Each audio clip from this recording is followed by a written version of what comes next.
بسم اللہ الرحمن الرحیم۔ سود کی حرمت کے متعلق شریعت کا کیا حکم ہے؟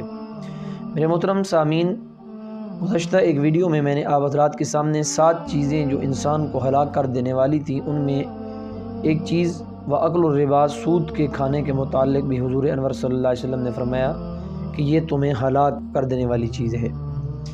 تو وہاں پر میں نے وعدہ کیا تھا کہ سود کے متعلق ایک علیحدہ میں ویڈیو بناؤں گا۔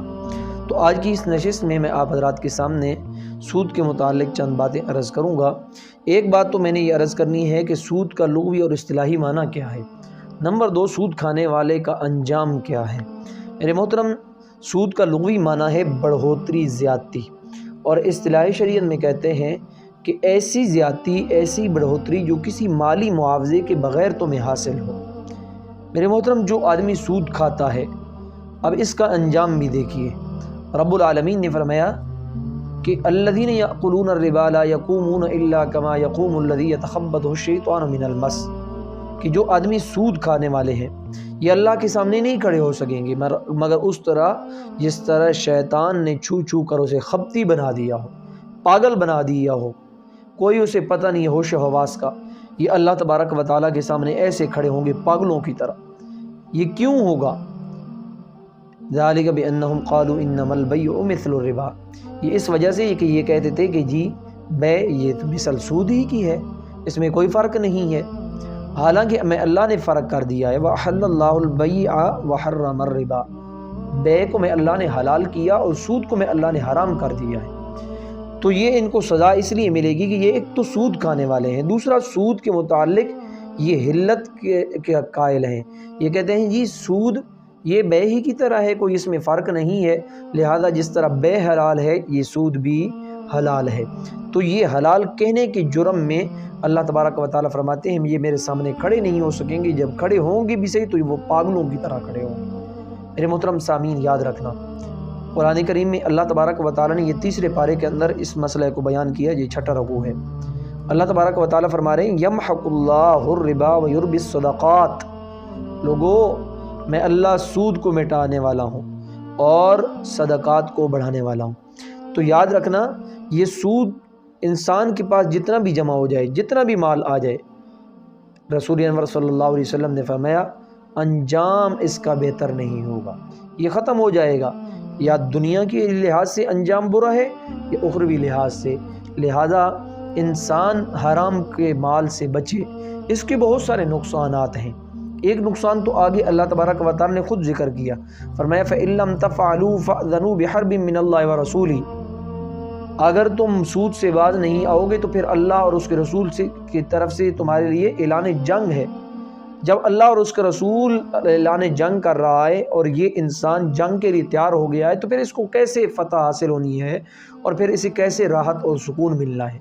دوسرا، جب ہم سود کا مال کھائیں گے اس کا نقصان یہ ہوگا، انسان اپنے آپ کو مطمئن کرنے کے لیے جتنی بھی عبادات کرتا رہے، نمازیں پڑھے، صدقات کرے، زکوٰۃ دے، اسی طرح روزے رکھے، اسی طرح حج کرے، یہ ساری کی ساری عبادات یہ برباد ہیں، اس لیے کہ جب پیٹ کے اندر حرام کا مال گیا ہے تو اللہ ایسی عبادات کو قبول نہیں کرتا۔ اور اس کے ساتھ ساتھ یہ نقصان بھی ہوگا، جب ہماری اولادیں ہوں گے اور ہم اولادوں کو یہ حرام کا مال کھلا رہے ہوں گے، تو جب ہماری اولادوں میں حرام کی پرورش ہوگی اور ہماری اولادوں کو پیٹ میں حرام کا مال جائے گا، تو پھر کیسے وہ ہمارے فرما بردار ہوں گے، کیسے پھر ان سے ہم خیر کی امید رکھیں گے۔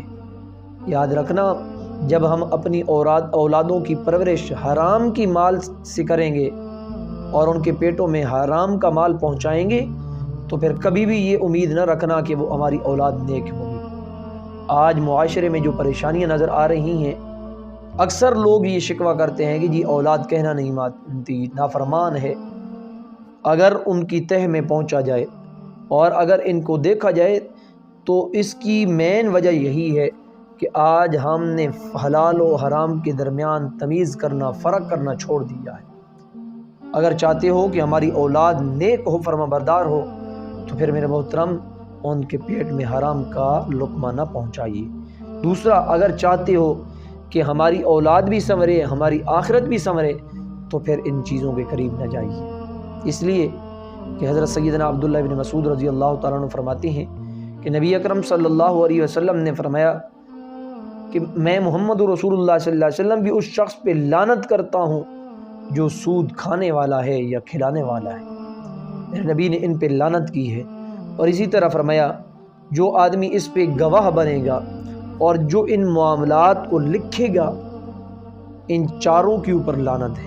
جو بھی اس معاملے میں سہولت کار ہوگا، معاون ہوگا، ہر ایک پہ میرے نبی اکرم صلی اللہ علیہ وسلم نے لعنت کی ہے۔ لعنت کا مطلب ہے کہ اللہ کی رحمت سے دور کر دیا جانا۔ جب اللہ کی رحمت سے انسان دور ہو گیا ہے تو پھر زندگی میں کیسے سکون ہوگا؟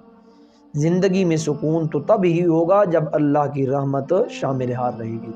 تو اس لیے میرے محترم آج سے عزم کیجئے کہ انشاءاللہ ہم سود کے قریب نہیں جائیں گے۔ پھر بعض لوگوں کے ذہن کے اندر یہ بات ہوتی ہے کہ جی آج کل تو پھر سود کے بغیر گزارا نہیں ہے۔ حضرت مولانا حکیم الامت حضرت مولانا اشرف علی تھانوی رحمۃ اللہ تعالی علیہ فرماتے ہیں کہ بعض نادان لوگ کہتے ہیں کہ جی سود کے بغیر تو گزارا نہیں۔ فرمایا 12 صدی تک یہ سود نہیں تھا، بہت کم و بیش۔ جب تک سود کے معاملات نہیں تھے، سود کا رواج نہیں تھا، اس وقت تک اگر دیکھا جائے تو لوگوں کی زندگیوں میں سکون تھا۔ پھر 13ویں صدی سے جب سود آیا تو زندگیوں سے سکون بھی ختم ہو گیا ہے۔ آج بھی پھر فرماتے ہیں کہ آج بھی اگر مسلمان سود کھانا چھوڑ دے تو انشاءاللہ اللہ ان کی زندگیوں میں سکون رکھ دے۔ تو اس لیے میرے محترم آج بھی اگر دیکھیے نا کہ جن ممالک کے اندر سود کے لین دین نہیں ہے، سود کا کاروبار نہیں ہے، سود کے معاملات نہیں ہے، آج بھی ان کے نظام بڑے اچھے طریقے سے چل رہے ہیں۔